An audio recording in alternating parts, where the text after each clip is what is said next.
to this, right? Yeah. She's a trained fighter.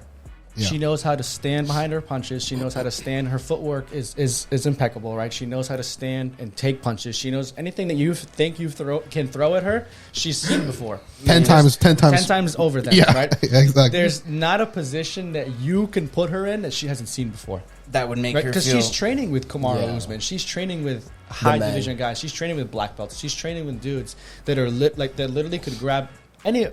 all of us in this room and make us feel like a sticker. But when she trains with Kamaru, is it kind of like, is he training with her like your little brother a little bit? Like, like oh, that was a good one. Yo, you would have got me right there. That was great.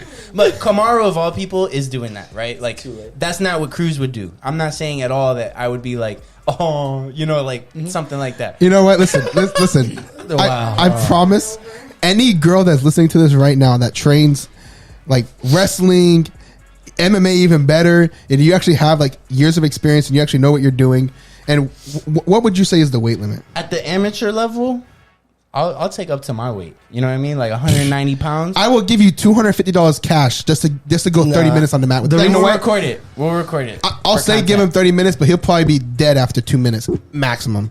See, but I'll give you $250 just to go 30 minutes on the mat with him. I don't think you can do it, man. I say this because when I was doing wrestling, I would have seen this. No, listen. When I was doing wrestling, it's not the same like MMA and stuff, but it's very similar in retrospect when it comes to grabbing your opponent, throwing them down. And there was a girl that I had to spar against consistently with. Yeah. And this chick was fucking good. I'm not saying like, oh, she would throw me this way, put me in certain moves that I didn't have technique for. Yeah. So and she's not a professional. She's not even a professional. But she utilized her technique knowing that I could overpower her. So she said, fuck that. She went different leverage. routes, and it worked. She made you vulnerable, right? Yeah. She made you vulnerable. Well, she didn't make me that vulnerable, but she made me vulnerable. She had me in a lot of vulnerable positions. Hell yes. Hell yes. Now imagine a world-class fighter. wrestler, right? Have you ever wrestled? No. Okay. He has no collegiate experience. wrestler, Zero. right? Yeah. Not only so in wrestling, you don't throw punches and you don't formally go to your back, right? Yeah. Let's add in the fact that number one, she can choke you. Yeah. Right. Not only with her hands, arms, she can do it with her legs. Right. Yeah. She can kick you in the head. She can punch you. She can elbow you. She can knee you. All these things. And the worst part, I think Rose actually specializes in hand to hand. Yeah. So before you can even grab her, she'll probably have you knocked out with the elbow to the face. Yeah. Yeah, she's like a that's powerful, man. Striker. She's a striker. Yeah. So the thing is, and I think every guy thinks that. No. And I think you think that until you go through it. Let me refrain myself. Yeah. So I think every guy thinks I'm a badass. I know how to fight. If everybody goes downtown or everybody goes out and they see a guy running their mouth, I could probably take him. Right. I could punch him. What's the number one thing that every guy does? Throws a Hail Mary, right? Yeah, haymaker. Right? Yeah. Right hand. Boom. That's it. Yeah. That's all you got. So what happens when a guy can grab you, or even a female, and can maul you at the ground and just hold you? Right. Yeah. And then before you know it, they're on your back. My thing is, though, with Rose specifically, is like no matter how hard you want to hold me, you're 115 pounds, right? So like you know what I mean? Like if I could bench 280 and you're 115 pounds, you know what I mean? Like there's leverage, bro. Yeah, so like I would never. You're stronger than her. You are stronger than her. Yes, that's a fact. And bigger. Yes, and you weigh more than her. And I weigh more. But so and my bone density is probably a little different. When you're it's so snap your fucking bones. While we're listing things. So when she's in her stance throwing punches at you, right? It's much like if you played football, right? Mm-hmm. So if you have never a day in your life taking a ball from a quarterback, right, when you're playing running back, right, and how weird you feel, and how weird you feel, and how awkward you feel, right? That takes repetitions, right, over and over and over again until it's a learned skill. Yeah. Right. And then let's say, okay, now you just put an athletic person back there, right? They grab the ball, and then now, okay, and you see it all the time where they're just dog shit. They're dog shit. Yeah. Right. Or let me go up in here and hit this lineman, but they have no idea how to lower a shoulder or protect themselves. Like a basketball player coming and trying to play safety or something. Exactly. It's like, yo, you are not in your element here. So I would say somebody that has never trained a martial art, especially Jujitsu or MMA, right? Same. Stepping into a gym is that times 100. Because not only is her footwork 10 times over better than yours, and she is comfortable with you throwing punches at her. She's seen it 100 times over then, right?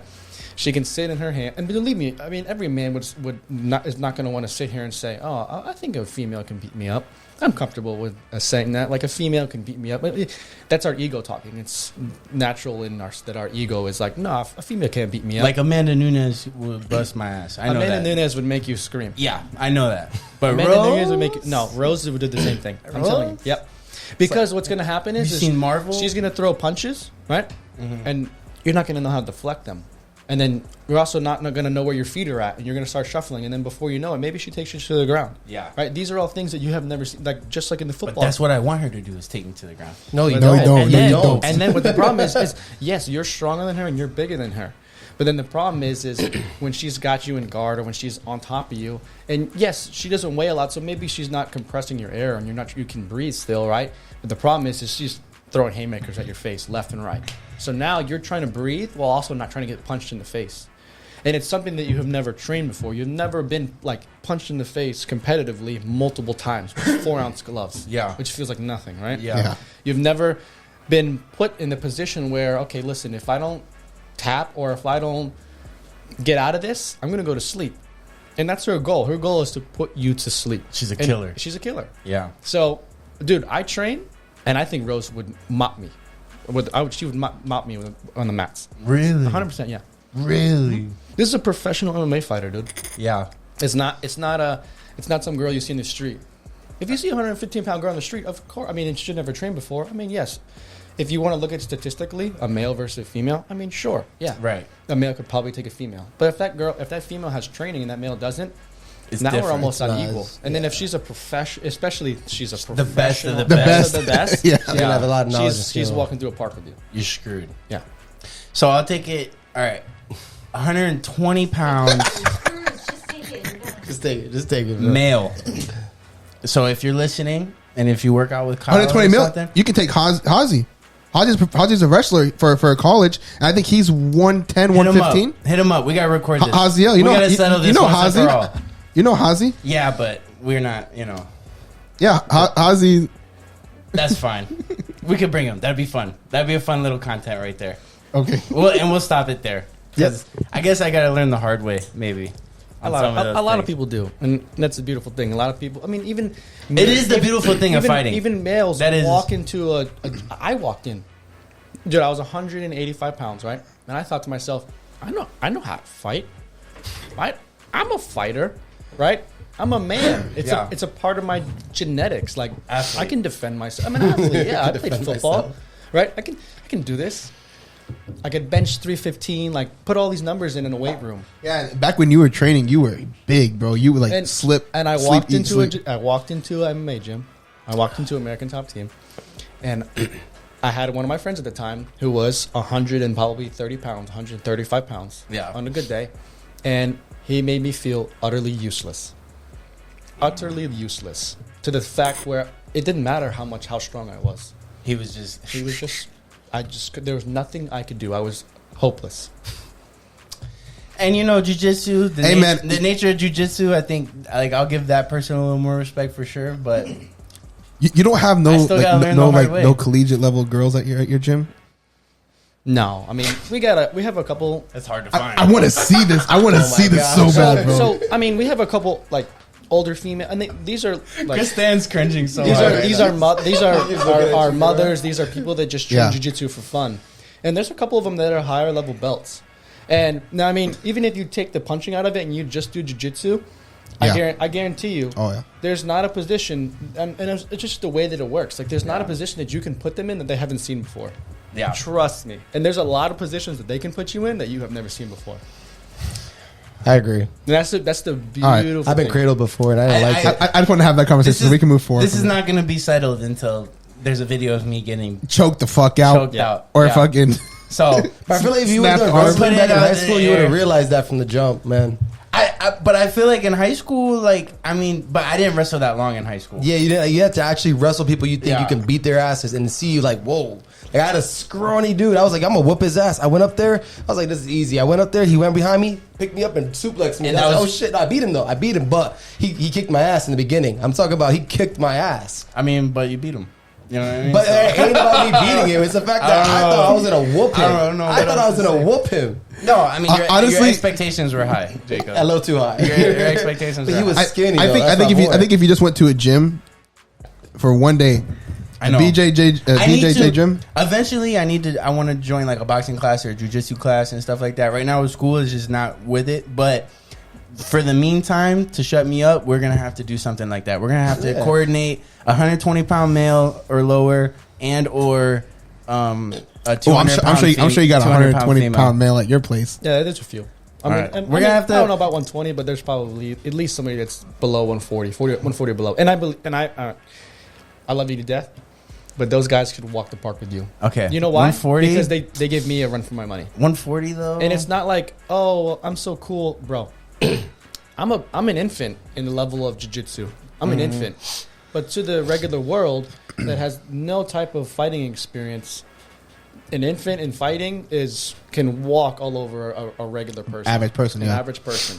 You know? And jiu-jitsu is a beautiful, they call it the gentle art. It's one of those things where it was designed for the little man to beat the bigger man. For jiu-jitsu specifically, too. For jiu-jitsu specifically. And it's all because of... Which one is it? It's all because of... Sorry, it's all for leverage and technical stuff, right?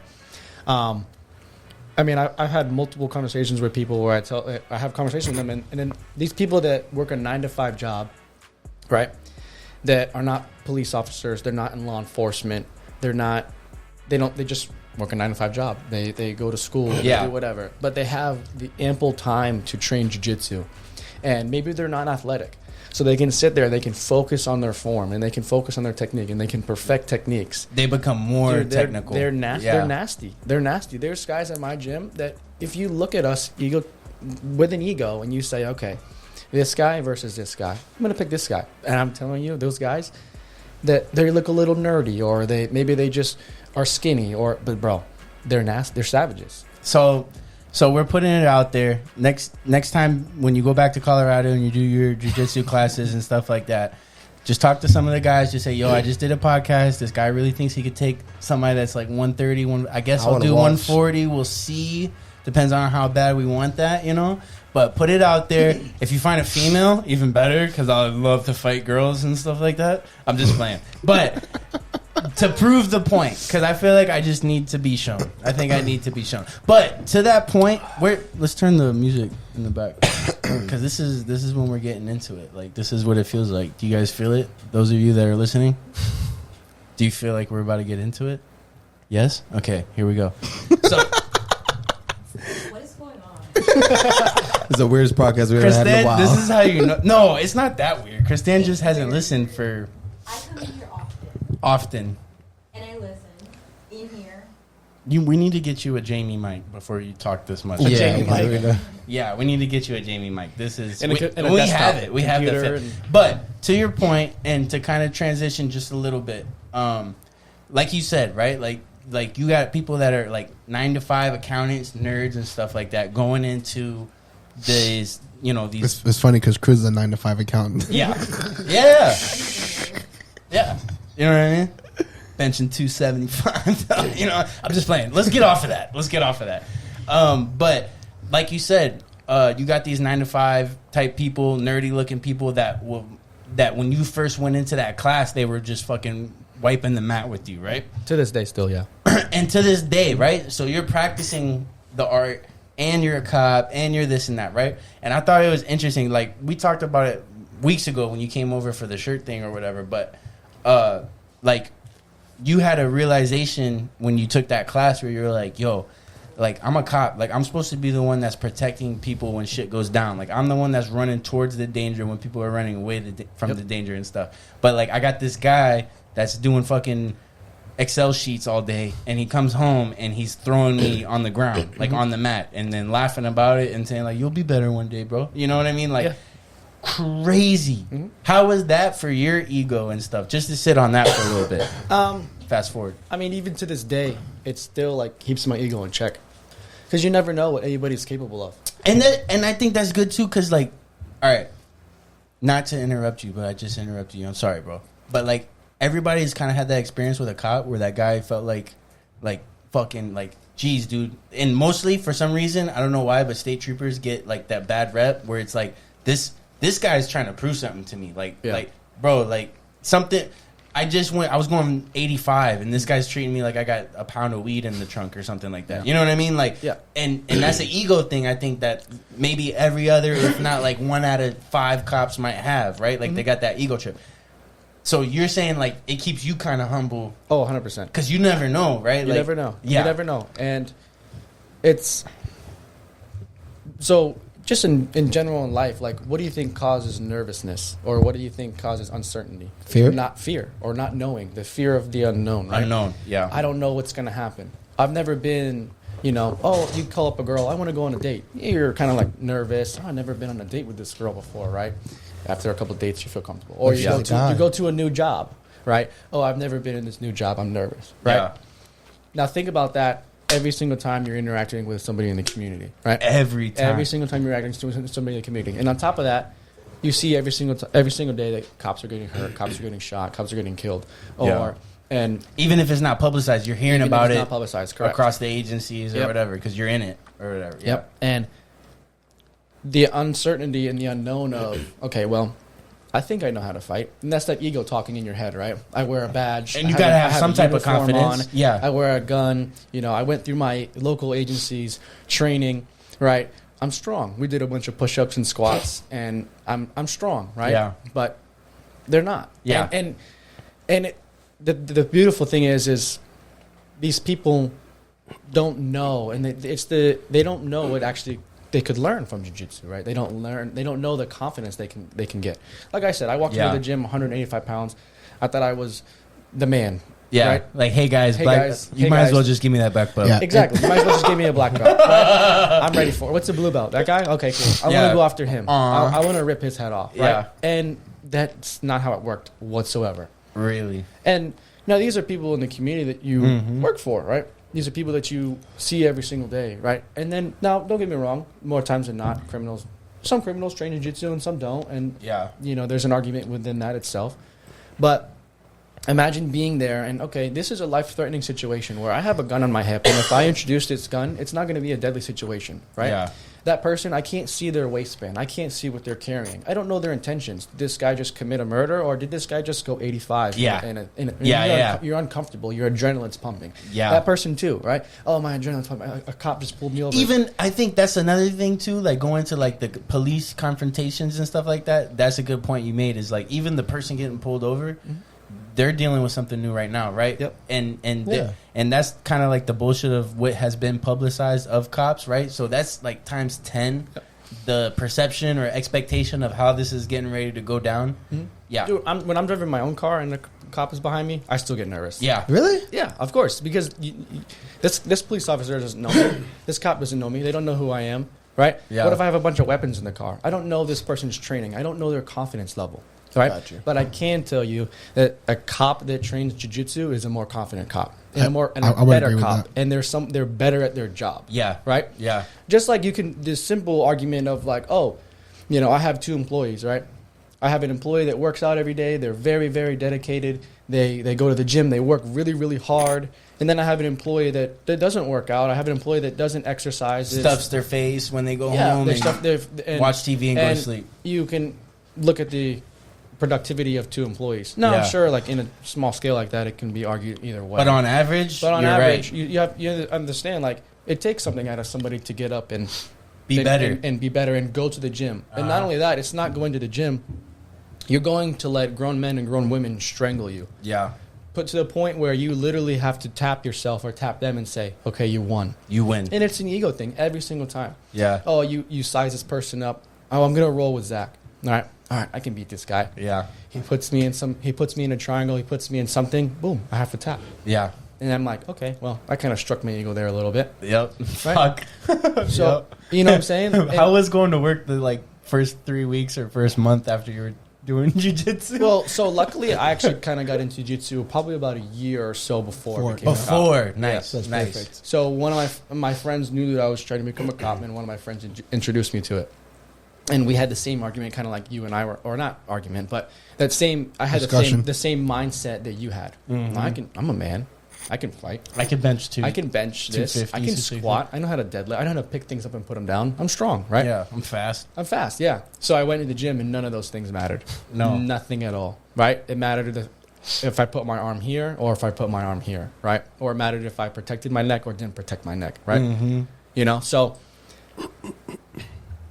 that little scale going into law enforcement and officers that, for example, like I said earlier, don't work out, don't train, and they're supposed to be the people that are saving children. They're supposed to be the people that are saving. If I hear something coming into my house, you expect the police to come, right? Yeah. And this is supposed to be somebody that's ready to fight any single day at any given moment, right?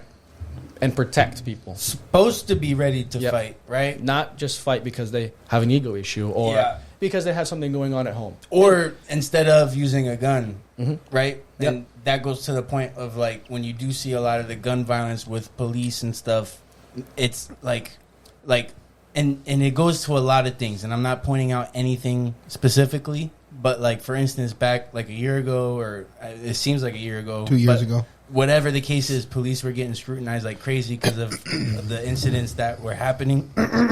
Yeah. But the issue was there was on average the normal cop was just more willing to pull out their gun than fight. Yep. Right? And that is, like, in my mind, because I can't help but think that way. It's why I'm good at what I do, but it's why I'm annoying to, like, my significant other and certain people.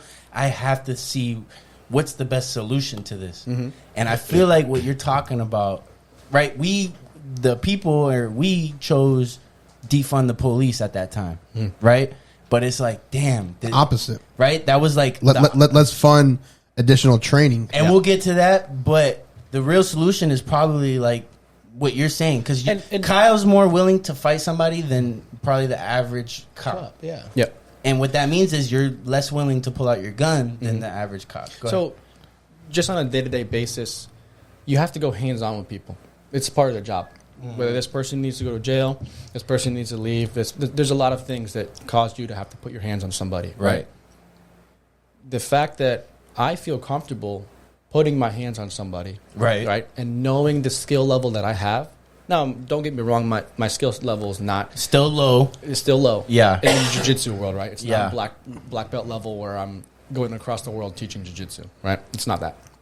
But it's enough. And I feel confident enough for an everyday person to be able to put my hands on that person and do what needs to be done. What has to be, what's necessary. Versus, they call it the tool belt, right? Your tool belt. So go into your tool belt versus if you have a taser or if you have a gun or if you have spray. If you aren't confident in your skill set alone, you're going to have to use something to create that, to take away that buffer. And it's a different damage. And it's a different damage at that point, right? Yeah. And so... is there circumstances where a weapon needs to be produced? Yeah, of course there is. There's always going to be circumstances like that, right? And every cop is trained to understand that, right? But there's also and also jiu-jitsu might not always be the number one answer. You may not have to put your hands on somebody, right? Communication, shit like that is big. Being a person. Yeah. This guy, maybe he's a drug addict. Maybe you've seen him 7 times. You know him by name, right? And he's back in the Ross, which the Ross trespassed him, right? They don't want him on their property, and he's got to leave, right? Do you just run and fight this person or tackle him to the ground? Or is it a communication thing? Hey, man. Hey, Johnny, what's going on today? And how you communicate matters. Like, I saw a lot during that time where, like, I didn't disagree with a lot of the recommendations of, like, the added things to qualify to be a cop, right? Like the trainings, like to pass in order to qualify. Where like right now, I think a lot of people would agree it's kind of a bare minimum. It's not, as long as you're not like 300 pounds and it's a bare minimum. You could get right. I think it's like a 6-month course or something like that, right? Not even. Well, so everywhere's different. Basically, everywhere's a little bit different. Some agencies have a basically like a personal test, right, where you go through like an obstacle course. Physical, like a fit test. What I had to do was I had to do a 1.5 mile run. You have to do at least, I think it was like 15 or 20 push-ups in a minute, 15 or 20 sit-ups in a minute. That's nothing almost. Yeah, exactly. You can So it's easily do nothing. that in your sleep. Now- I could do that. And I'm fat as shit. So you you have Colorado. The mile and a half might get me. How long you got to run a mile and a half in? Good thing I think our it's cops don't have to do 14 that. minutes or under. 14 minutes. I could do a mile and a half in 14 minutes, but I'd be wheezing. But I could do it. 14 minutes? 14 minutes. Yeah. Wow. Now, I can also understand both sides of the argument. 'Cause- You know, if you raise the standards crazily high, we're not going to have any cops at all. Because and of then the we're not pay. going to have Yeah. and then we're not going to have people that go to a neighbor dispute. You and your neighbor are arguing over a parking spot, right? Now you're cutting those Right. things out. Yep. Exactly. But where's the line at? I don't know the line. Right? Do I think the bar should be raised? Absolutely. But so should the pay. So should the pay. course. And I think that another solution is I think every officer or deputy or anybody in law enforcement before they graduate the academy, and I think the academy is going to more of a jiu-jitsu style. I think everybody should be a blue belt before they even graduate. That's a good point. That's because if you're a blue belt, I guarantee you're going to have less use of forces. You're going to have less people using their gun, using their taser, using their spray. You're going to have more people going hands-on. Yeah. And the average person could be a blue belt in how much time roughly? Roughly, I mean, a year and 2 years. Yeah. Yeah. Now, but this is the thing, though. You're going to the academy. You have all this. You have Resources. 80 hours a week for you to go through training, learn all this curriculum, the whole nine. If you hit it like that, They can find time. No, There's I time. agree. And if I agree. I'll just put the reference out if there you're for training everybody. 2 hours a day for 5 days a week, right, as a regular work week, and you're going through a curriculum, now are you gonna have? Can you really have a quality blue belt in that time if you just rush them through in 6 months? No. but you're gonna have a better person. But you're going to have a better person. You're going to have a more confident Which matters. officer. And you're going to have a much... And continued education and continued Exactly. training Yep. can reinforce And it's that. kind of it's kind of like, and we'll get to that. What I was gonna kind of say was, did you go to school for criminal justice? Mhm. So you got your degree in criminal justice. Mhm. So like, part of me feels like there's totally a way if you put the attention to it, where and it comes with raising the pay, right? And that's part of the reason I feel like the standard doesn't raise, because they're just not budging on raising the pay for like whatever the standard levels are within the agency and stuff like that. But if you could get to agree on raising the pay, if these standards are raised very easily, like you said, like how much of the qualifications was like passing tests and stuff like that, like like A lot. right? And it's like, how about you can't even get into this, like you can't even apply unless you have a criminal justice degree. So then we could kind of like cut a lot of that shit out. Well, actually, That's I could argue against that. Okay, yes, Because I have yes. a criminal justice degree. Okay. And reading from a book gives you nothing as far as just, like running in the streets, right?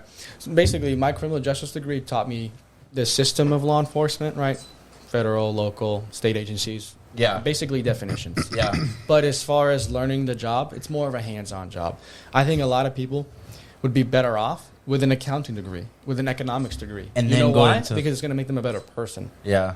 Because although, we have a police officer right here in a uniform, at the end of the day, that's a person.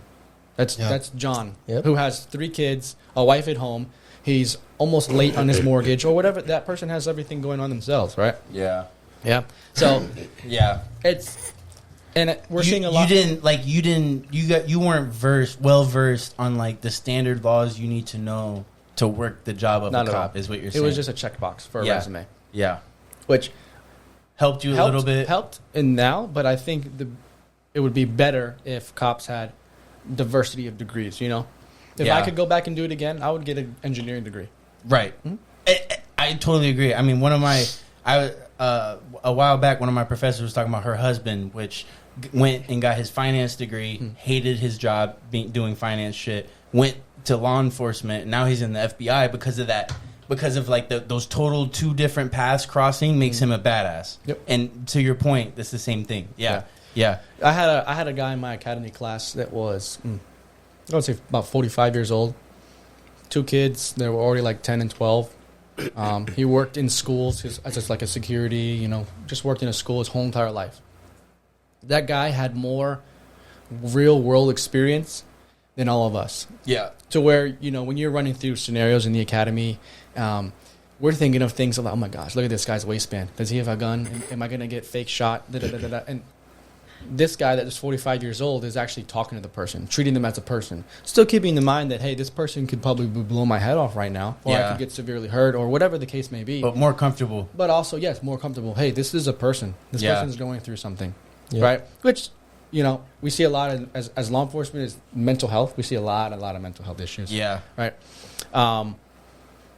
Man, I think it's every day that we see mental health issues. But like so it's pivotal to learn. Yeah, but like in my mind, like I feel like there's a way to structure it. Like you said, that was like when you say more diversity in degrees to so I feel like open up that diversity of degrees to qualify to apply, and then focus on shit like that. The street smarts, the confrontation, like confrontation alone. Like me, I would have a problem being a cop because of the amount of confrontation you have to deal with on a day-to-day basis, right? Yep. Like I could deal with confrontation, but in like in spurts. You know what I mean? Like I can't imagine having to deal with that daily and constantly, and what that does to the average individual. You know what I mean? Like those that, and then if you can qualify to become a cop a little quicker, then you know, like if, like you said, 14-minute mile, things like that. It's like, of course, there's these incidents happening, right? Like, of course, like.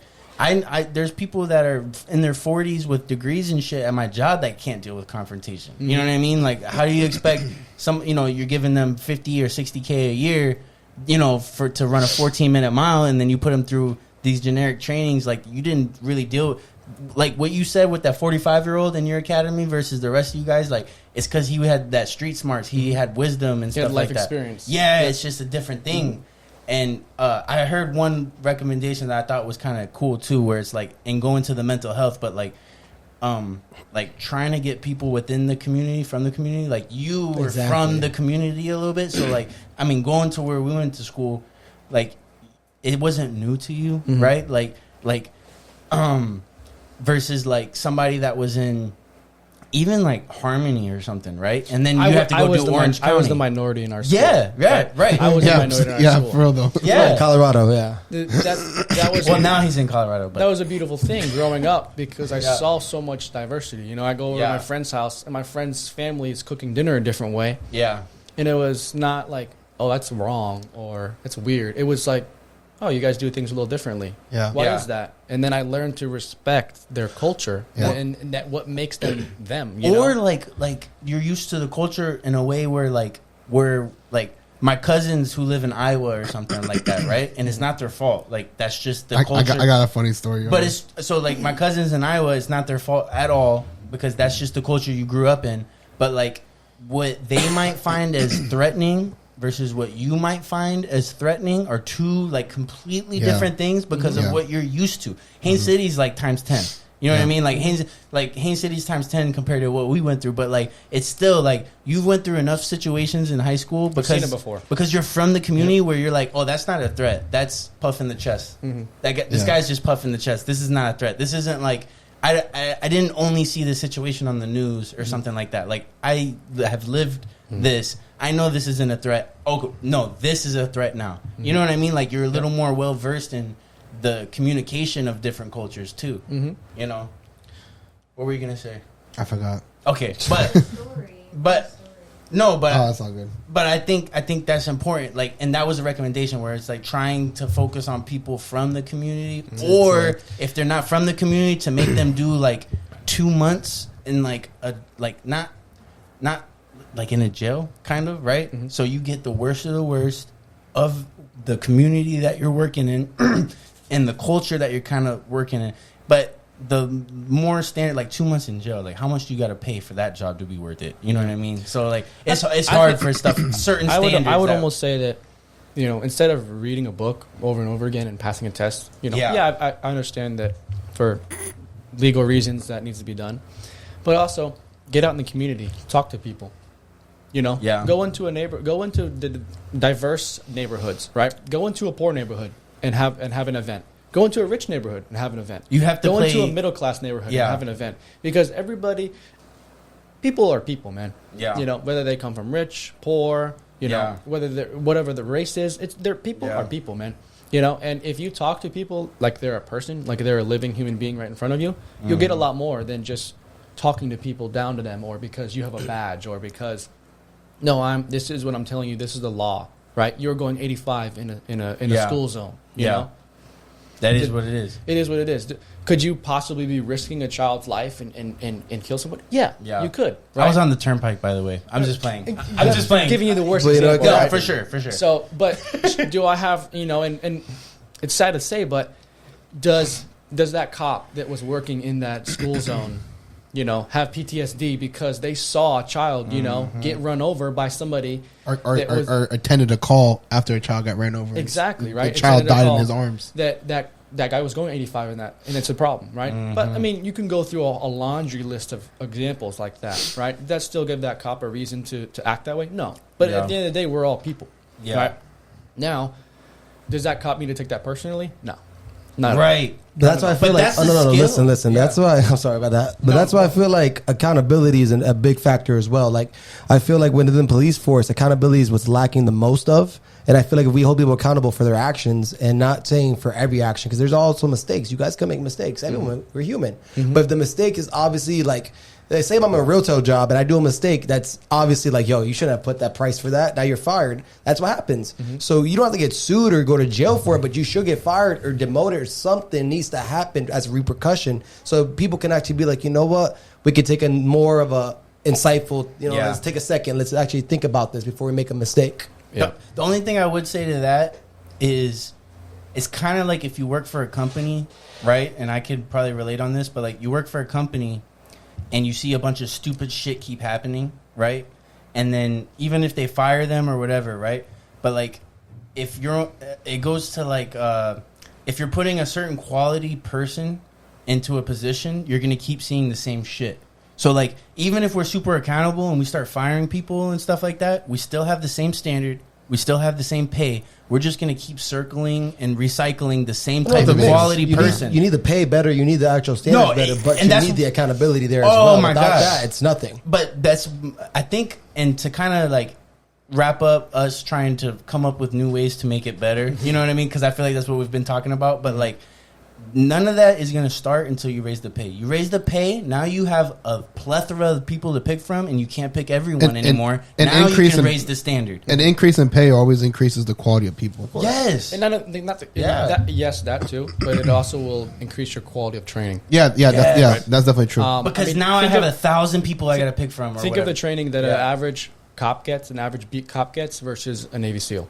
Yeah. And why is that much different? Why is that gap so big? Is it okay because, they're a part of the Army or they're part of the Navy? And Navy SEAL also. They're part of the military, so they're in that scheme, right? So we can dump millions of dollars to them. Right. True. But people that work in our communities, which we're here, so if you pick up your phone right now and call 911, there's going to be an officer or a deputy that responds to your house or wherever you're at. Maybe. Yeah. Did you hear about Michigan? Yeah. So, but nonetheless, you want that person well trained, right? To the best of that person's ability. Yeah. But it's weird too, because like, I like, and you should want that, but you're not gonna get that until you raise that pay, right? And it's the same thing. I feel like cops and teachers end up you kind of get that same type of underlining result where it's like if you're only gonna pay a teacher, I went to school to be a teacher. Switched because of the pay, right? Very quickly was like, all right, I'm not built for school. This isn't easy for me. If I'm going to put this effort in, I'm going to do it for something that's going to pay out for me. Yeah. And I totally switched from being a teacher, right? So that's a perfect example of you that's the quality of person, quality people that you're kind of deterring away from the profession. The weird thing with teaching, though, is I feel like they kind of have, like, a decent standard, right? Like, you got to go get a 4-year degree or else you can't be a teacher. Yeah, and stuff like that. Most agencies just require a high school diploma to become a cop. Yeah, and with cops, it's like, I can't tell you how many friends I've had that they graduated and it's 2-3 years later and they don't know what to do, and cop is an option, right? Like, I could go do this. I could go to the military, or I could be a cop. Like, that's something. What do you think? You know, and it's like, why the fuck is that an option? Yeah, like, fam, we should. It should be something. It should be something that you want to strive to be, not something that's like, oh, it's a backup plan. I don't want to like work in a warehouse. There's also a lot of stigma, especially nowadays. I feel like carried against cops. I feel like maybe I think there's a good amount of people that would like to be cops, but they won't do it because of The stigma. the I mean, stigma. that's what That happened to goes to me. the I wanted to quality be a of cop. people. Honestly, I'm not gonna lie to you. I went to school for criminology at first, and I switched Yeah. up after the first year because I was like, you know what? I don't think I want to do this anymore. Like, I wholeheartedly want to be a cop at first. I really did. But if you raise the standard, you raise the standard of people. You raise. Eventually, what you're gonna see is the perception of the cop is gonna be different. It's like, imagine if walk in entry level and for like Florida terms, what if it was like $80K a year, right? That's your standard level.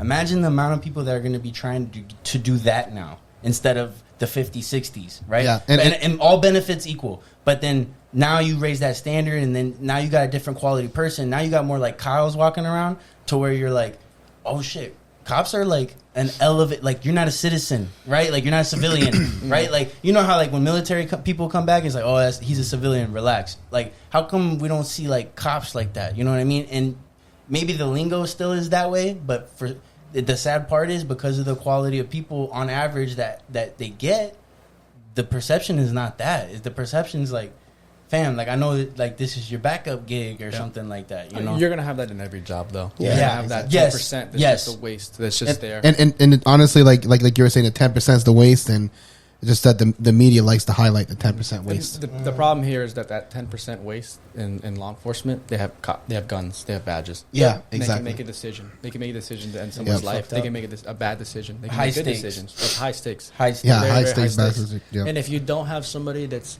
adequately trained for that decision, they're gonna fail every time. Yeah. And if they're not confident in their training and their abilities and what can actually happen, and you have to understand you're processing all of this information, and Yeah. Second. It's not for the average individual. Yeah, it's but literally- it's literally what's sad, seconds. it's not for the average individual, but what's sad is the average individual could be a cop.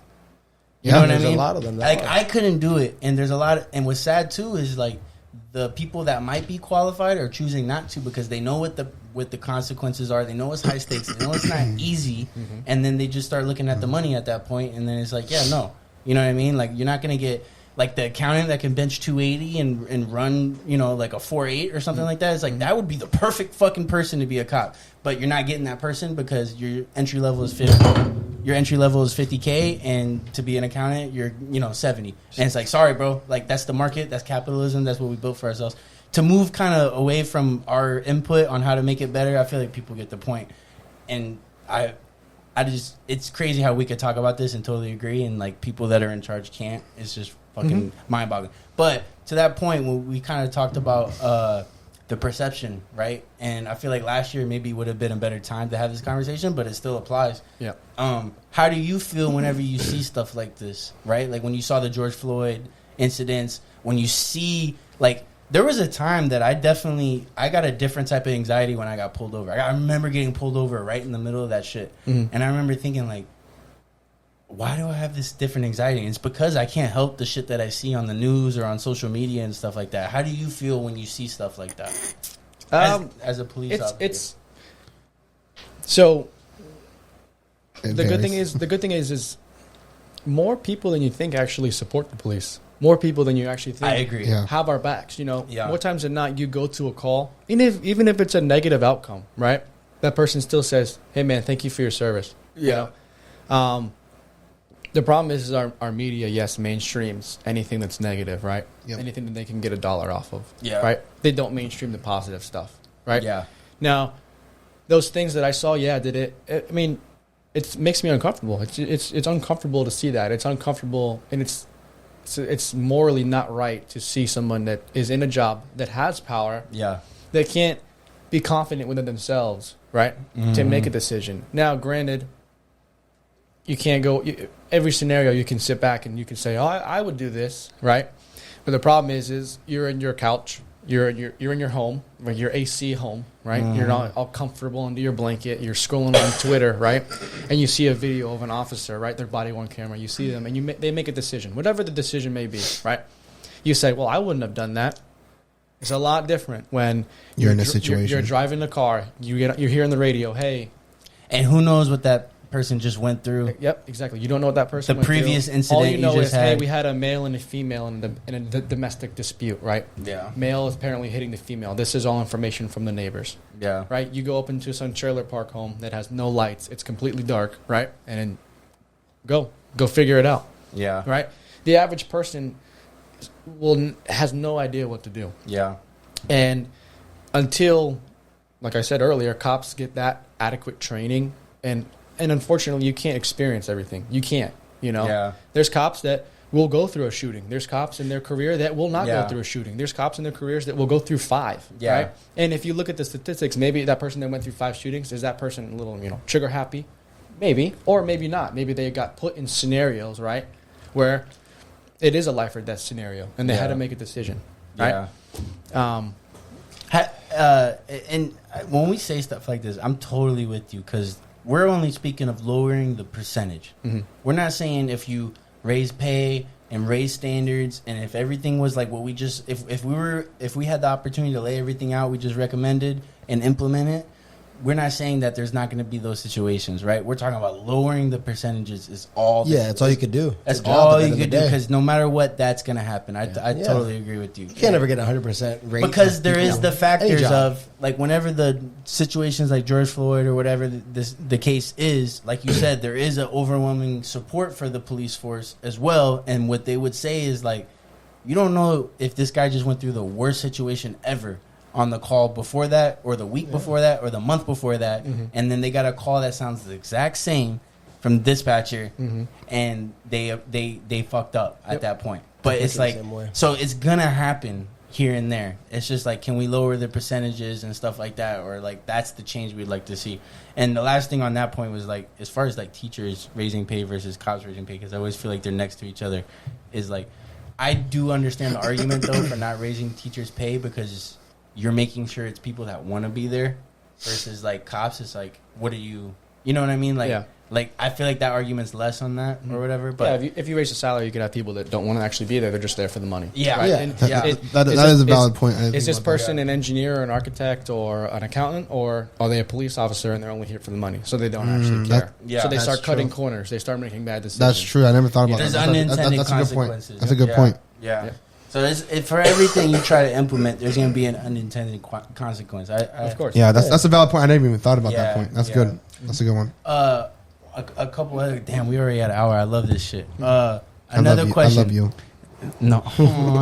Well, I got a question actually. All right. Go So, ahead. like, is there a blue line that you can think of? Like, honestly, like, do you think there's a blue line? Not saying for you. Talking about, like, obviously, this internal individual- accountability? With internal accountability, like, honestly, like, when it comes to you seeing something that you know that you should have spoke up about, that you're like, you know what? It's just, I know it's not going to make a difference if I say anything about it. So at this point, it's not really your fault, but you know there's not going to be no change if you even spoken out about the situation. yeah. Like, how do you feel about internal reporting? Internal. Like, you know? Yeah. I mean, it's necessary to any job. Yep. Exactly. Yep. Am I being a snitch, or is this person being a snitch or a title? I mean, we're going to go back to grade school, right? The thing is if you did this right or wrong, Yeah. The problem is you're going to, not war, I would say, but you're going to battle every single day with your brothers, right, that you work with, Yep. right, wherever you work. Yeah. Did you approach that person initially? Did you provide them a resource? Did you say, hey, man, I train at a jiu-jitsu school, right, or a jiu-jitsu gym, right? Come on down. Because I can tell you're trigger happy. Let's get some more Yeah. training, right? Yeah. That person that we had a fight, you had no idea what you were doing. Yeah. And I want to save your life because I respect you and I love your kids and I think that you're a good dude. Let's go down here and let's train. Exactly. Right? Now, is everybody able to do that? Is everybody able to provide Right. somebody some sort of resource? You can say yes or no, right? Right. But in my shoes, at least, that's the one tool that I have that I can provide to it. Because a lot of cops are not trained. A lot of cops don't train. And just like Cruz's answer, I have school going on or I have this, there's Yeah. some sort of excuse, right? Yeah. Yeah. Whether the excuse makes sense or not. I have my daughter's in soccer and I can't go. Or, Yep. but I think a lot of it is just ego. It's just when you put on a badge and a uniform and you tell somebody to do something and they start listening to you and you've never experienced that in your life, you're like, whoa. And some people get a little, that builds them up, right? Yeah. But how can you step now into a place where you have no idea, you're not the boss, you don't call the shots, and then, like I said, that 130-pound dude is rolling you up and making Yeah. you feel belittled? Is a true egotistical man going to want to do that? No, not at all. But that's the issue, right? That's another issue right there. So you kind of feel like you haven't had that problem because right now you kind of have a resource to offer in the intermediate and stuff like that. Yeah. I mean, my biggest thing is providing these. And even though, like I said, I'm an infant, I don't know Yeah, much, yeah. but I will teach you what I do know. I will teach you what I do know, and I will. If somebody feels unsafe, or if somebody and somebody doesn't feel comfortable, right? Oh, hey, how do you do this technique? I will spend my own time on not getting paid, right, away Yeah. from my family, and I will help you because I think it is that much of a crucial skill. It is. Right? Just like there's people that are experts at the range, right? Well, there might be some people that are better at talking to individuals than myself or somebody else, right? And they can offer that to that person, right? That's true. Yeah, I agree. That's a good point. And to the point of like the jujitsu thing, because that's something we've been talking about. The like when you do use force, to be able to know what you're doing, so it's not like so aggressive, Yep. right? Because like I can see where like you tell me to put somebody down, I might do it in a way that's way more dangerous and aggressive compared to like, oh, I know how to put somebody down the most optimal way, like where like I put people down every day. I do it 10 times because I go to a class where I'm putting people down and stuff like that. And it's like now I could do it in a way where it doesn't feel like I'm disrespecting the person or I'm putting my At the end of the day, though, knee a on use their- of force is never going to be pretty. No. Even if you're Yeah, I'm a, with you. a 5-degree black belt, whatever the case may be, It's not pretty. It's not going to be pretty. Yeah. But Now- do you think a black belt could put somebody down maybe a little more gentler than 100%. Right? 100, Yeah. 2,000%. Right? Right. They've done that countless times. Yeah. It's So, easy it's for easy. them. It's a Yeah. walk in the park. Yeah. You know, it's just like you go to the bathroom. You go to the bathroom. It's something Yeah. you've done every single day. Yeah. That black belt, it's something that they've done every Instead of single like day. grabbing their collar and like And trying fucking to ripping Yep. rip down. it, right? Or grabbing Like, it. The typical thing is cops grab arms and then Yeah. they start fighting over arms and then it goes it looks nowhere. way worse than it Looks should way have worse than looked. it should have, right? Yeah. Versus being like I just the rhetoric going back and forth is being confident in your skill set, being confident in if A doesn't work, okay, I have B, and if B doesn't work, okay, I have C, Yeah. right? And if C doesn't work, okay, well I'm going to sit here until one of my friends comes, Yeah. and you hear lights and sirens, woo, woo, woo, and then your friend comes and helps you out. Yeah, and I think too, like to Jacob's question, even how do you not like you talk about like a blue line, right? Yeah.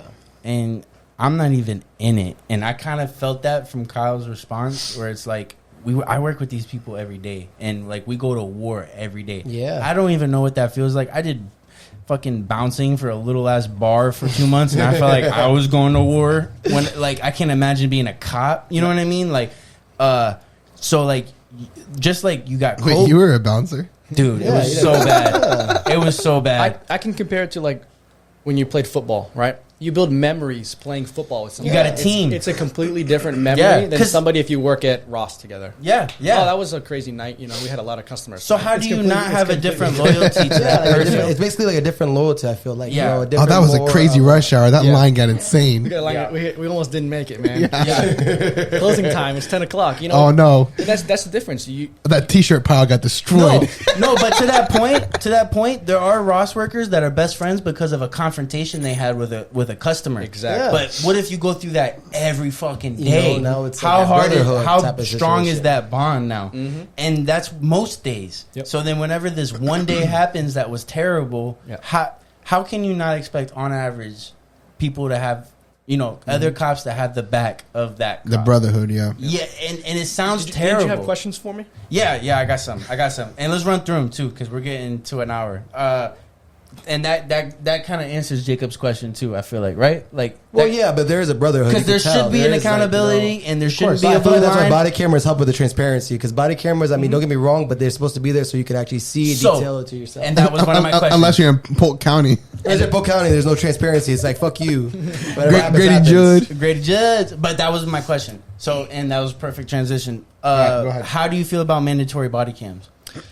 So when I came in, there was body cam. So I don't know anything different. Really? Yeah. Now That's how they do in Colorado, huh? there's people that I've talked to that have never had a body cam, and it's something new to them.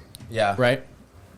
Do I think, number one, it keeps me in check? Yeah, I think it keeps me in check. I think it keeps anybody in check that knows that there's a camera on their shoulder. Right? 24/7, yeah. But if that person is a genuine person, right, before they're a cop, Yeah, they're should not going to have have any issues. Yeah. Yeah. Now, you know, so, I mean, is there times where somebody's mouthing off to you and you want to call them a mother effer or whatever the case may be? Of course, right? Yeah. And that is, does it happen? Sure, right? Is that person going to get held accountable? Yeah. But 9 times out of 10, actually, what people are seeing, or at least cops in general and agencies are seeing, is the body cam actually, like, helps you. more times than not. Because if you have an investigation, and you're like, wait, because things are going down. Oh my gosh, what's going on? You don't know what's going on, right? You go back and you can review your footage and actually say, oh, that person didn't say X, Y, Z. They said ABC. Oh, okay, cool. Now I know what actually was said. Yeah, So you're for it. I mean, I don't know. What does it hurt? I don't know. Yeah, what does it hurt? I don't think at the end of the day, yeah. I mean, do I think you should have to have it on all day long? No. I think cops, at least for where I work at, we have a buffering mode where it's basically if you press a button, it starts recording. Yeah. But like if you have a camera, it's on, right? You don't get to have it off, right? Now, is there some scenarios where it doesn't get turned on or there's a malfunction? Yeah. And sometimes is that on purpose? Probably. Right. You can see that with everything, you know? Oh, he didn't turn it on. Or maybe it just didn't go on, right? There's still going to be loopholes. Yeah. But there's definitely a rise in body cam. It's like watching technology, and like, for example, a lot of agencies are going to a gun mount. Like, if you have a sensor on your gun, so when you pull out your gun, the camera will flick on. Definitely, because that's smart. Which is smart, yeah. And some people could say, "Well, what am I?" There's always a counter. I would prefer the body cam, right? Because it's like, don't just only record me at the worst situation. Yeah, because then it's like what happened, what led up to that moment. You can't see before and after. Yeah, well, that's cool technology. So it's a sensor. Like it's basically if for example, if I'm driving down the road and somebody starts pounding off rounds on my car, right?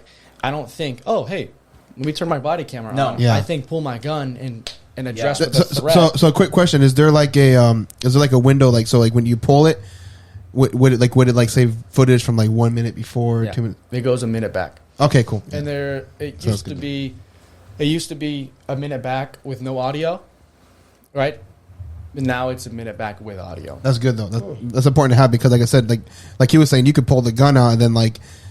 It's a transparency, man. Well, no. Well, you pull the gun out, and you don't even know like the video starts recording at that moment. You don't know what happened before that, and like the situation can change at the moment you pull the gun versus what you saw before for threats like that, so it can look bad on you too. That's what I was getting at. Another question. You mentioned when we were talking about jujitsu and like not using your weapons and actually fighting and stuff like that. What are all the tools on your belt? So every agency is different. The Batman belt. Yeah, the Batman. So we actually wear vests now. So a lot of about 80% of our stuff is on an external vest, right? Because there's been problems with cops having back problems because you wear like 30 pounds on your waist. Yeah, and that goes to the standard of people. I'm just playing. So, yeah, no, you're right. But usually you have extra. You have magazines, 2 extra magazines. You have a taser, right? Which basically sends electrodes. You know a STEM machine. Yeah, it's basically that on steroids. You shoot somebody, they have no capacity of their body. Their arms are locked out, and you're supposed to be able to put them in cuffs a little easier. Yeah, you have the typical pepper spray, right? Which you can spray in somebody's eyes, and then it hurts really bad. Or like a room. I've seen cops use that. Like if a club is going crazy, we have that. Or we also have a baton, typical baton, right, where you flick it out, and it's an external baton. You can use it however you want to use it. Break a car window or strike somebody. So, right.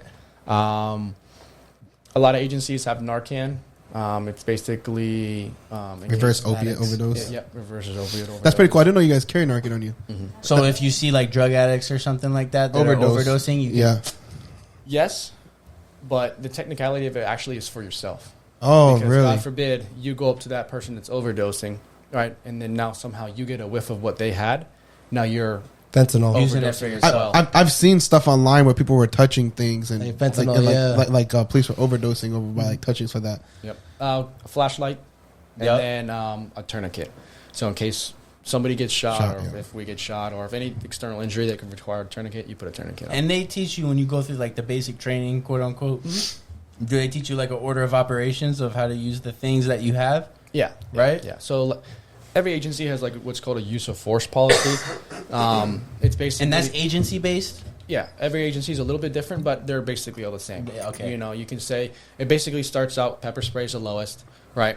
Then you go your baton, taser, and then gun. Pepper spray is the lowest then? Okay. Oh, that's interesting.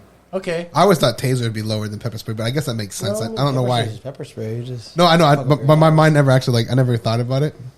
Well, you almost always see a taser pulled before pepper spray most of the times too. Whenever pepper I see spray, I had the worst situation with pepper spray. That's how I know I'm a civilian. But like me and my mom used to live in an apartment that was like arched in. The doors were facing each other. And she always had this pepper spray. And at the time, it was like for 2 years. And I was like, Ma, you've been carrying this shit around for 2 years. I bet you don't even know how to use it. Like, what if I'm going to attack you right now? Like, what are you going to, like, throw it at me or something like that? You know what I mean? So I was like, look, let's see how it works. So I flick it. Uh-oh. It was like a keychain thing. And I was like, let's see how far it goes. You know what I mean? And mind you, we're in this corner with 2 doors. We haven't even unlocked the door. So I'm like spraying it. I'm like, you see how far it goes? Like, so now you know, like, your distance to kind of, you know, I think I'm helping her. Mm-hmm. And out of nowhere, we just start, like... The AC kicks on. Yep. Like, literally, if somebody was driving by, they would have saw 2 idiots in front of a door. Like, bro, unlock the door! Unlock the door! Yeah. Anyways, that was an embarrassing moment for me. But, yeah, that shit... No joke. That's crazy that's the lowest tier, though. And the crazy part about that on top of it is that the one that she probably had isn't even probably, like, the police-rated one. It's no, that's like grade. The pawn shop shit. Keychain. It's probably the low-grade stuff. Since you've been a cop... How long have you been a cop now? About 2 years. About 2 years now? Mm-hmm. Since you've been a cop, have you, like, watched movies or anything with cops and, like, seen, like, that's bullshit? Like, everybody that works in healthcare sees Grey's Anatomy and they're like, I can't watch Grey's Anatomy. Yeah. Like, I'm sorry, I just can't watch it. That's bullshit. Yeah. You know what I mean? My mom loves Grey's Anatomy and she works in healthcare. And she works in it, so it's not everybody. But I hear that a lot, right? Mm-hmm. Like, my cousin or something like that. Do you see like certain movies and stuff? Yeah, now there's some stuff that I see, but I don't let it bother me. I mean, it's a movie. I like to enjoy the movie more than think about police tactics and try to correct them and call the director and say, "Hey, man, you didn't do this right." And in your mind, you can't help but think about freeze, motherfucker. I will give you an example. There was one where I forgot what it was. Basically, a cop show, and Reno 911. They had to. They had it was like a shooting or something crazy or something where they had to draw their weapon. And they had to take their radio out of their holster on the back of their belt, right? And their handheld radio. And then now they're holding this radio to communicate and holding a gun. And I was like, oh, man, that's just terrible. That's bad. Because we have a mic. So we have the radio that sits there, and then you have an external mic that goes on your person. So you don't have do that it scenario. a little more. Maybe like in the 80s or 90s, they had a external. Maybe. Have you seen the movie? What is that movie? I don't know if it's like it's a cop movie. They're in Compton, like one of the worst parts in like. Oh yeah. Is it a Spanish guy and a white guy? Is it? Yeah. Oh, Cop Out. Jake Gyllenhaal. Yeah. It's not Cop amazing. Out. That's a comedy. Cop Watch. No, Last Watch. End of Watch. End of Watch. Yeah. Have you seen that movie? I have seen good ass movie. Does that get you like? Does that put a rock in your pants and does it make you want to go to work and shit like that? Yeah, it does. It does. That makes you feel pretty good. That shit was so sad. Does that seem like realistic? That movie does that? Because those that don't know, End of Watch was like 2 cops recording themselves. Literally in like the worst part of like it was like Compton or something like that, and they were like also like the trigger happy badass like fucking like mean motherfuckers. Yeah. Did you see any holes in that movie? Or anything? I just enjoyed the movie. It was good. It was like the worst situation. Maybe that's the only hole in it. Like everything was the worst situation. He was just enjoying the cinematic. Like there was no parking citations or nothing. It was all fucking gun violence. No parking citations. Yeah. Okay. All right. That's interesting. Do you like donuts? I do. Yeah. You know what's funny? It's funny though. Before this man was a cop, remember he used to come over to your house with a whole dozen Krispy Kreme. Who? Kyle? Yeah, you remember he used to come with a whole pizza, a whole dozen of Krispy Kreme, and just I used to have a hat that had a donut on it. Yeah, this man used to eat get a whole dozen of Krispy Kreme and just eat like half the box. And be like, you want some? Buy a whole pizza, eat like 80% of the pizza, leave 2 slices. Like, you want some? So Kyle was a cop before he was a cop. It's in my DNA. This man was carbon up. You got anything else? Yeah, I got one more. One that's quick. We don't have to get into it. So I saw this question and I wonder if it registers for you. Is there any truth to the claims or speculations about academy intelligence tests? Academy? You mean academic? Academy? Academy.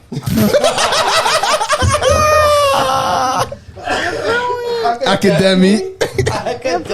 Academy. Dude, bro. Are you a cop? He said academy. I'm like, You need a cabin. You're hired. You're hired, dude. Oh no. Let's get this guy a patrol car. Hey, I'm an accountant. I'm not a fucking English teacher, right? Are you an accountant or you're an accountant? I'm an accountant. He reads I'm an numbers. He accountant. reads numbers. Accountant. All right. Is there any truth to the claims or speculations about Academy intelligence tests weeding out smart applicants? Like smart? Is there? Do you think? The irony in you asking that question. Right. So what do you think that question is asking? Do you think it's asking? And the answer is no. I can't answer to that. Like, so this is like on Reddit, and this is cops trying to reply to. So this cop obviously didn't see that, but I wonder. I didn't understand the question. So there's speculations or claims that some of the tests that are put through are actually kind of weeding out that really like maybe the above average or intelligent person. I guess is what that question is kind of.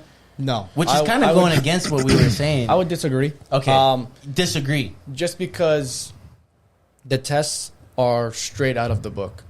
The answers are in the book. Yeah. So it's maybe material that you have never seen before or heard, or like I said, it's a lot of definition-based exams. All you have to do is read the material. It's not weeding out smart people. No. Yeah. It's letting them excel. Yeah. As I say, that would make it easier if anything. Yeah, exactly. Yeah. Okay. Is there any crimes that you have to address or arrest that you hate the most? That's a good one. That is like, and here's an interesting fact that you kind of told me before the podcast. Not every agency, right? Like you got your city, your county, state troopers, right? Like there's different agencies. Not every agency addresses the same issues, right? Like in Colorado, Well, it's differently depending on where you live too. and where you live, right? Yeah. And that varies, right? So like a good example is like you were saying, your agency doesn't really address like speeding tickets or traffic light stuff or car accidents and stuff like that. That's more for like the city one where you're at, like what that may change. But for what you do currently, is there anything that you kind of like when you get a call for that, or is there something that you've done before that you feel like is your like, that's not something I like to do with this job? Definitely traffic. Traffic? Yeah. I'm not about handing out tickets. I kind of promised myself before I even became a cop to never give somebody a ticket for speeding. But don't get me wrong, there's issues with speeding. Yeah, speeding can cause accidents or whatever the case may be. But I've never been a ticket writer just to give somebody a ticket just because they're going speeding or they have a loud exhaust or now. I'll leave it at that. So that's what you hate. That's what you hate the most. Yeah. Do you find other people that you may know out in Colorado that get off on that shit? Like get off on the ticket stuff, maybe? Oh yeah. Or do you think that's a commonly hated thing around cops? No, I would say probably 20% likes it. 20% is their thing. A little more than that 10%. And I think some people just think it's a part of the job. Like there's always a conversation. Oh, you guys have to meet a quota. Yeah, that's a good question to ask. You guys have to go out and meet a quota. No, there's no quota. Yeah. Trust me. There's no quota? No. I've heard that since I was a kid. I've written one ticket in my career. Really? And it was because I had to. So I have a question for you. I've already read up on it before, but I want to have you answer it. So why is it that there tends to be more cops at the end of the month that are issuing tickets in a general term? I have no idea. Oh, okay. Do people get more angsty? Maybe there's more of a correlation with the drivers. Than I had Googled it, and I saw. Department, though. He can only speak for what he knows. In Yeah, his that's true. He can't speak for anybody else's department. But I Googled it, and I just saw that that most times police officers they have things that they have to do throughout the month, like different tasks that they have to achieve, and they usually have it done by the end of the month, and then at that point they have more. Because what is Judge this guy? What's this guy's name? Grady Judd. Grady Judd. What is he implementing with his agency versus the agency that Kyle's in? That's a good point to make. I will tell you though, there is, and every agency has it. There's specific, like your job role is just for example, if you have a warehouse, you have people that go out and pick orders, or you have an accountant, or you have a clerk at the front desk, right? You're pretty business savvy, bro. Thanks, man. Damn. I'll call you if our business has problems. So this cop knows where to go. There is people that are in a specific traffic division, right? Or that's their job. They go and they just work traffic all day, right? Do I think it's necessary? Sure. If you never wrote a ticket out there in the world, everybody would just drive like an animal. Yep. Yeah, that's true. There would be no type of safety or anything like that. So does it keep some people accountable? Sure. Does it keep more than not people accountable? No, it doesn't. People just get a ticket. It sucks. They pay the fine. They go about their business. Yeah, I'm with you. Okay, that's interesting. Let me see if I got any more before we end this one. Now, you have a question? You sent one? Oh, we got an incoming question. Who's Christina? Okay, so do you? This is kind of an interesting one. So it's like a two-part question. Do you think there should be like mental health professionals since we've talked about like the standard of entry, right, for a cop and the amount of mentally ill people you guys have to deal with, that could be 70-80% if we did some statistic on the people you have to deal with. Yeah. Do you feel that the average cop should have a mental health professional on call or with you? And to stack that, if not, should that be something implemented in like that standard? So Dealing with mental health. yeah, I do. For a blanket answer, yes. Yeah.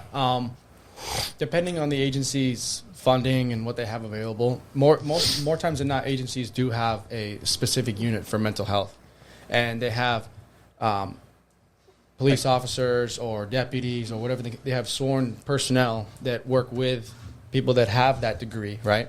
Yeah, People like that psychology or people- social work exactly, or something like that have that. and they work hand in hand to deal with that problem. The issue is there's not enough people No. Yeah. in that department, right? Is that 100% the answer? No. Do they provide, at least for where I work, do they provide you some sort of mental health training? Yeah, they do. You're put through different scenarios. You're put where people are in crisis and, things get riled up and you have somebody maybe with a knife to their neck or maybe they're trying to hurt somebody else. And what the bigger picture is they're going through a mental health episode. Yeah. Yeah. Do I think... And to be able to say that Yeah. alone is like at least is good to know that like even you have the awareness or your agency implemented enough training to kind of even take that right where it's like this guy's just being a dick or something. Like my dad is somebody where like I could tell where somebody could say this guy's a fucking asshole, and then like I would say like no, he's got some problems, right? It's a great thing to just kind of be able to address. He's big picture. He's having a mental health episode. Anyways, keep going. Yeah. Keep going, man. So, we deal with mental health on the day-to-day. Yeah. It's nothing new. And I don't want to say it's like a part of the job or it's like a negative connotation. It's definitely part of the job. It's something you have to deal with every single day. Yeah. And more times than not, if you work in a specific area, your people that have mental health problems, right? And if you're good at what you do, you keep a list of, oh, hey, this is Miss Johnson. She has depression. She goes through this, right? For example, in the area that I work, we have a very violent teenager. Yeah. Who has a lot. She has everything under the sun as far as mental health. She has that, right? The mom is fed up. How do with you it. know that she has all that? The mom told us. Okay. And we've seen paperwork and we've dealt with her multiple times. Okay. Right. Do you just throw her under the bus and she's got mental health, put her in the bus, put her in the hospital. Well, I thought you were going to say Right. a short bus or something. No. put her just That's fucked up. throw her in to the stand. car and deal with it, right? Yeah. Or at some point, does somebody need to have the conversation with the parents and maybe her and say, hey, I know you're going through some things, but there's a way out. Yeah. There's a way out. Whether it's whatever outlet you need, whether it's reading a book, running around the neighborhood, or going to jujitsu, or as long as it's not physically hurting anybody else, right? Maybe that's your outlet, right? But I think, especially the media, and I think the world puts a very, very, everybody's going through mental health. So now, anybody that has a bad day, that person's going through mental health. Right. Right. No, don't get me wrong. Is it a very legit and real issue? Yes, 100%. Yeah. And I mean, we see that in a lot of things in our society. But where does it all start from? It all starts from the home. Yeah. It all starts from parenting. It all starts from, and that's even before, because how many steps did we have to go through before the cops got called? Right. This Right. didn't just start when the cops got Right. called 5 minutes ago. You're the last call. Mm-hmm. Last measure. We're the desperation. Mhm. We're the hey, come solve this issue for me. Mm-hmm. So And the crazy part is sometimes you guys can't even get involved sometimes with some civil matters. more times than not, yeah. And how often do you have to like? How often do you use like maybe that mental health specialist department currently? Not much, right? I mean, you sound. I will give you credit. You sound very qualified, and I think I've you're above average. once. See, not okay. That's a good answer. Yeah. Yep. Yeah. But now it's to the point where, like I said, if you're a good cop, you know your area, right? I have this person on a name-to-name basis. Right. I'm not the officer with the scary gun and the lights and yelling at them commands, get on the ground, I think you're going to stab me, right? Yeah. No, I have to go see Johnny. Yeah. Johnny's going through an episode. Let me talk to him. Yeah. Right? That doesn't distinguish the fact that, yeah, he's got some mental health issues, right? You're just going about it a different But way. you have to, not going about it a different way per se, but there's a different understanding. For an officer that maybe had never dealt with that person before, like you said earlier in the podcast, a threat can be viewed very differently between one person to the other, right? Yep. And the same is the opposite, right? Yeah. If that person that has that mental health episode views this person that's coming to help them as a threat, it's not going to be helpful. No. They're going through something, Yeah. you know? And I feel like to wrap it up, I could tell because like I mean I've known you since high school and stuff like that, and I haven't seen you that often, but I can tell like the change in you a little bit, and it leads me to my question that I kind of want to ask to wrap this up is like, and even when we talked about the mental health thing, right? Like you're like I could tell from your answer where you're kind of like, yeah, I mean very easily 80% of the people I deal with could be going through mental health issues, but like at the same time I got a job to do, and at the same time I could tell you would get a little annoyed where it's like just because this guy's having a bad day doesn't mean he's going through a mental health episode. Yeah. Do you feel like you get desensitized to certain things because of the amount of consistency you deal with on these certain things? 100%. Yeah. Right?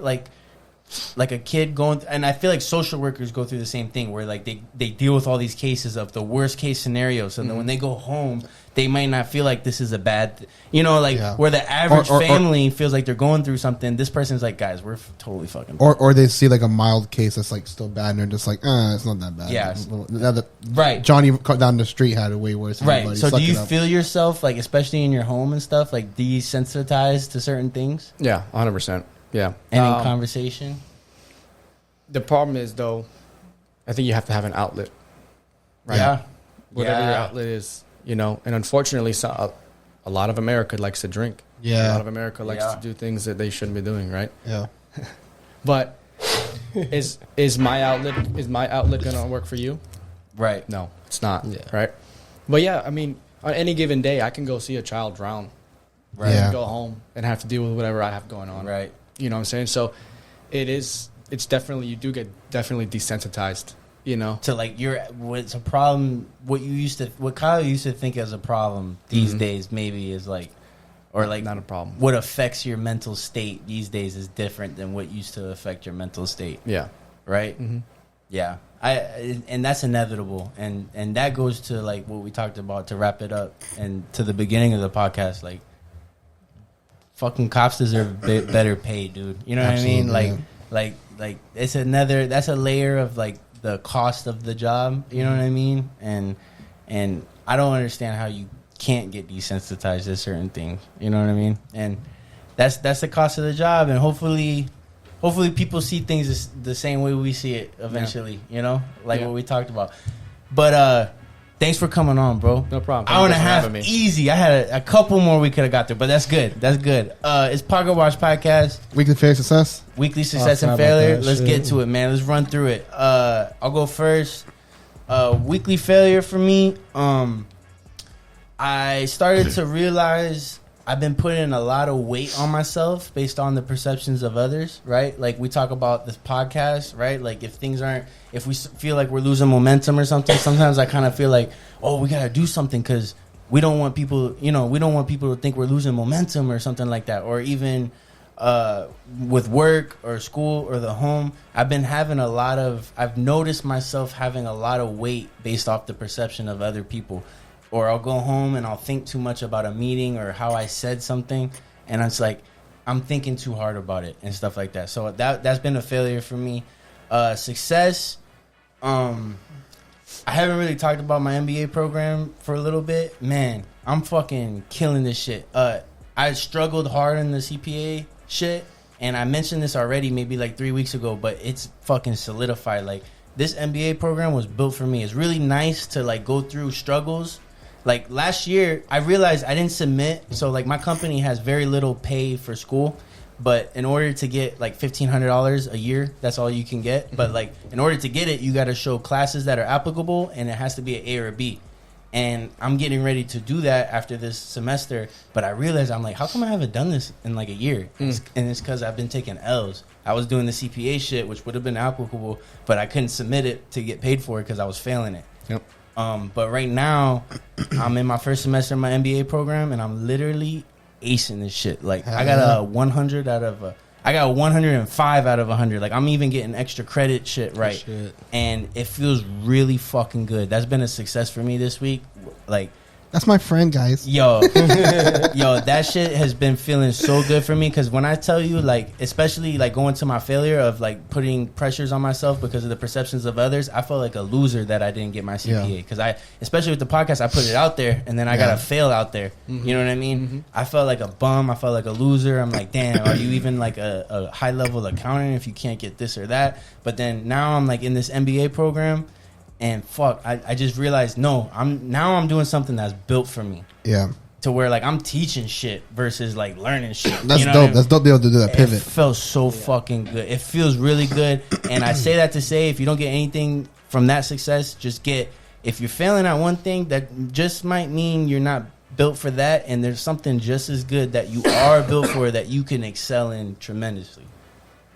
All right, go Jakey Boo. Period. All right, my failure would be that I'm letting stress kind of come in a lot more than usual this week. You know, stress, how it kind of derails you from your motives. My success, however, would be... What you mean, bro? Like certain... Well, I mean... The pressures of or certain there's wave pressure, you know, don't forget, like the way the markets are changing. There's pressure and, you know, the way I have to try to succeed and everything. Yeah. You know, and just trying to really get through things. I'm letting a lot of pressure and a lot of stress get to me to the point where it's like it could be detrimental to my success. Yeah, like sitting here and worrying about it is not going to help. Exactly. It's not gonna fix the situation. It's not gonna solve anything. You know, I gotta just go ahead and forward to it. My success, however, would be that, you know, it kind of ties into my failures that even though there's a lot of stress, I'm actually, you know, trying harder in a lot of more factors and it's working. I mean, getting a lot more appointments. I got my listing last week. You know, I'm finishing the property that I'm flipping. Like it's all coming together slowly. So, you know, these things are something that, you know, it's like the more work I put in, the more I'm reaping the fruits of my rewards. You know, like I can see it all there. Hell yeah. I low-key forgot my fucking failure when Cruz was talking. But, so... I'm gonna have to figure something out, but that's cool. So my success this week is that I've been really hustling and stuff like that. Oh, I remember my failure now. I've really been hustling this week, just like in the terms of like my time wise, like time distribution. I've been doing really good. Cause like last couple weeks I've been talking about how like that was your failure. Yeah, I was just putting a lot of time into like working and stuff like that, and like I was trying like I was struggling to balance time with my girl and everything like that. And I feel like I've been doing really good with my time distribution. But my failure has been kind of a failure for like the last couple of weeks or so. I haven't really been doing any marketing for my businesses and anything like that. Yep. So like that's kind of been slacking. And now that like interest rates are like at 6.6%, that marketing matters a lot more now. Yeah. So now purchases and stuff like that are starting to drop off a little bit, starting to slow down. And I'm definitely noticing. Yeah, the real estate market is definitely slowing down a little bit. So I'm definitely noticing it. I'm kind of happy though that I put a lot of my business. I focus into like a lot of investors for that. So like I do like a lot of consistent business with a lot of different investors. So like even though it's kind of slowed down on like the civilian side, I would say the investor side is still pretty steady. But I definitely noticed a drop off. So that's definitely my failure is that I haven't been marketing like I'm supposed to. So I definitely got to get back on that for sure. Yeah, man. All right, Kyle, My turn. your turn. Let's go, brother. So I think my success and failure go hand in hand. It's kind of what we've been talking about this whole entire podcast, and especially it goes with Jacob's question is my failure was that I have a skill set, although it's a minor one. Yep. It's a skill set, right? I have something to offer. Yep. At the end of the day, and I have individuals that the problem is a lot of, like I said before, a lot of cops don't want to learn. They don't want to learn something new because it's uncomfortable. Nobody wants to learn anything new. It's uncomfortable, right? But that's been my failure, is letting that, okay, well, people aren't going to want to listen to me. People aren't going to listen to me because I'm only I'm only a blue belt, or people aren't going to want to listen to me because I'm fairly new, right? Yeah. But I think my success also goes hand in hand with that, because I've had some very, very good one-on-one conversations, and I've had some close friends that, like I said, we go to work every single day together, and I call them every day, and I'm like, hey, man, you join a gym? Yeah. No? All right, man. Talk to you later. Yeah. Whoa. I want to talk to you. I don't want to talk to you today. Slacking. Call Jim. Yeah. Why not, bro? Dude, go figure it out. Call Yeah. Jim. You know, like your career, your life. You know, I love your kids, man. Yeah. I don't want to bury you. Yeah. Go call Jim. Yeah. You know, and stepping on this podcast and talking about it. That's Yeah. kind of, I think this is going to start like a snowball effect too. When I go back to work, you know, teaching in a small scale, just simple. Offering your Combat us. value. Yeah. Yeah, man. Yeah. It's funny That's too, dope. because I can relate a little bit, because I could tell, like, when you said like, you know, you're young, and you know you're kind of, even though 2 years, but you're new compared relative to the people you're working with and stuff. Mhm. And there is those moments where you're like not everybody respects you the Yeah. same. What is this new guy know? Yeah. He doesn't know anything. Yeah, I've he's been trying here- to teach me I've been- about going I've been- to a gym. I've been doing this for 10 years, man. I know what I'm doing. Yeah. It's like, Yeah. okay, you don't. Yeah. Sorry, bud. When you stop listening, you stop growing. You Yep. know, you stop learning, you stop growing. Mhm. It doesn't matter how old that person is, or Yep. new, or whatever. I'm with you, man. Thanks for coming on, bro. Thank you Yeah, guys we for having me. appreciate you being for here. sure, man. Yep. Thanks for listening. Like, follow, subscribe. Let somebody know. Let us know what you feel about this episode. This was a dope ass episode, man. Yeah. Thanks a lot, man. Yep. Paco, watch out. Paco, Out. watch out. Peace.